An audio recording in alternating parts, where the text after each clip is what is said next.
കാട്ടാക്കടയിലെത്തി ജനങ്ങളെ അഭിസംബോധന ചെയ്തതിനു ശേഷം പ്രധാനമന്ത്രി നരേന്ദ്രമോദി തിരികെ മടങ്ങിയിരിക്കുകയാണ്. വിവരങ്ങൾ നൽകാൻ ശാലിനിയുണ്ട്. തത്സമയം ശാലിനി, പ്രധാനമന്ത്രി വന്നു പോയിരിക്കുന്നു. ജനങ്ങളാകെ സന്തോഷത്തോടെയാണ് പ്രതികരിക്കുന്നത്. മോദി വരണം, മാറ്റം വേണമെന്ന് അവർ അഭിപ്രായപ്പെടുന്നു. മോദി നടത്തിയത് രൂക്ഷ വിമർശനമല്ല, തങ്ങളുടെ ദുരിത ജീവിതത്തെക്കുറിച്ചാണെന്ന് പൊതുജനം അഭിപ്രായപ്പെടുകയുണ്ടായി. എന്തൊക്കെയാണ് മറ്റ് വിശദാംശങ്ങൾ? ദേവിക, നമ്മളിപ്പോൾ പ്രതികരിച്ച ആളുകളൊക്കെ തന്നെ പറഞ്ഞതുപോലെ അവർ ആദ്യമായിട്ടാണ് പലരും പ്രധാനമന്ത്രിയെ കാണുന്നത്. പലരും തുടർച്ചയായി പ്രധാനമന്ത്രിയെ കാണുന്നവരുണ്ട്. വളരെയധികം ഒരു ആവേശം വിതറിയാണ് പ്രധാനമന്ത്രി നരേന്ദ്രമോദി ഇപ്പോൾ കടന്നുപോയിട്ടുള്ളത്. ചേട്ടാ, എങ്ങനെയുണ്ടായിരുന്നു പ്രധാനമന്ത്രിയുടെ പ്രസംഗമൊക്കെ? സൂപ്പർ. ഇത്തരത്തിൽ വളരെയധികം. ചേട്ടാ, തെരഞ്ഞെടുപ്പിലൊക്കെ എങ്ങനെയായിരിക്കും പ്രധാനമന്ത്രിയുടെ വരവ്?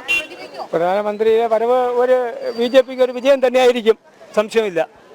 സൂചിപ്പിച്ചതുപോലെ തന്നെ പ്രധാനമന്ത്രിയുടെ വരവ് ബിജെപിക്ക് അനുകൂലമാകും. അതിന്റെ ഒരു തുടർച്ച, അല്ലെങ്കിൽ ഒരു കേന്ദ്ര സർക്കാരിന്റെ ഭരണത്തിന്റെ ഒരു തുടർച്ച തലസ്ഥാനത്ത് ഉൾപ്പെടെ അത് പ്രകടമായിരിക്കും എന്നുള്ളതാണ്. ഈ പ്രധാനമന്ത്രിയൊക്കെ കണ്ടോ? എങ്ങനെയുണ്ടായിരുന്നു പ്രസംഗം? സന്തോഷമായിരുന്നു. അടിപൊളി. കാണാൻ ആഗ്രഹിച്ചിരുന്നതാണ്. നമ്മളെ ഒരു വലിയ മോഹം സാധിച്ച് നമുക്കിനി ചത്താലും മതി. ആദ്യമായിട്ടാണോ കാണുന്നത്? അതെ അതെ അതെ അതെ നമ്മളെ വീടിന്റെ ബാക്കിലാണ് ഗ്രൗണ്ട്. ആദ്യമായിട്ട് ഒരു പ്രധാനമന്ത്രിയെ കാണുന്നു. ഒരുപാട് ക്ഷേമ പദ്ധതികൾ സ്ത്രീകൾക്കടക്കം നൽകിയ ശേഷമാണ് ഇങ്ങോട്ട് വരുന്നത്. സന്തോഷം. ഇതെല്ലാം നടപ്പിലാവുന്നതാണെന്ന് നമുക്ക് വിശ്വാസമുണ്ട്. ആദ്യമായിട്ടാണോ പ്രധാനമന്ത്രി കാണുന്നത്? ഇല്ല, മുമ്പ് കണ്ടിട്ടുണ്ട്. പ്രധാനമന്ത്രിയുടെ പ്രസംഗമൊക്കെ കേട്ടിട്ട് ഒരു കേരളത്തിൽ നമ്മൾ പാർട്ടിയിൽ തന്നെ ആണല്ലോ, പിന്നെ പറയാനൊന്നുമില്ല. കേരളത്തിൽ ഒരു മാറ്റം വരണം എന്നുള്ള മാറ്റം വന്നേ തീരും. വലിയ രീതിയിലുള്ള വിമർശനങ്ങൾ സംസ്ഥാന സർക്കാരിനെതിരെയൊക്കെ ഉണ്ടാവുന്നു. ഒരു സാധാരണ പ്രവർത്തകൻ, സാധാരണക്കാരൻ എന്ന നിലയിൽ സാധാരണക്കാരെന്നുള്ള നിലയിൽ ഇപ്പോൾ നമ്മുടെ പ്രധാനമന്ത്രി ഇവിടെ വന്നു. ആറ്റിങ്ങലിന് മണ്ഡലത്തിൻ്റെ കണക്കാക്കി നമുക്ക് തിരുവനന്തപുരത്ത് മൊത്തം എല്ലാവർക്കും വേണ്ടിയിട്ട് വോട്ട് അഭ്യർത്ഥിച്ചു. അതിനുശേഷം ഇനി വരാൻ പോകുന്നതിൽ മോദിജി പറഞ്ഞതിനോട്ട് യാതൊരു മാറ്റവും ഇല്ല. 400-ൽ കഴിഞ്ഞും നമുക്ക് സീറ്റ് പിടിക്കാൻ സാധിക്കുമെന്നുള്ള തീർച്ചയായിട്ടുള്ള ഉറപ്പുണ്ട്.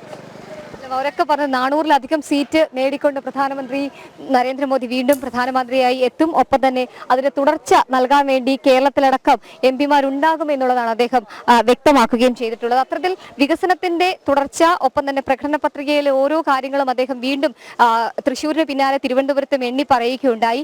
പ്രധാനമന്ത്രി പറഞ്ഞത് മാത്രമല്ല, തിരുവനന്തപുരത്തെ 2 കേന്ദ്രമന്ത്രിമാർക്ക് വേണ്ടി അത് തന്നെയാണ് ശാലിനി. പ്രധാനമന്ത്രി സൂപ്പറാണെന്നും കേന്ദ്രത്തിൽ വീണ്ടും മോദി വരണമെന്നും പൊതുജനം പ്രതികരിക്കുക. കേരളത്തിൽ ബിജെപി വരണം, മാറ്റം ഉണ്ടാകണമെന്നും അവർ പ്രത്യാശിക്കുകയാണ്.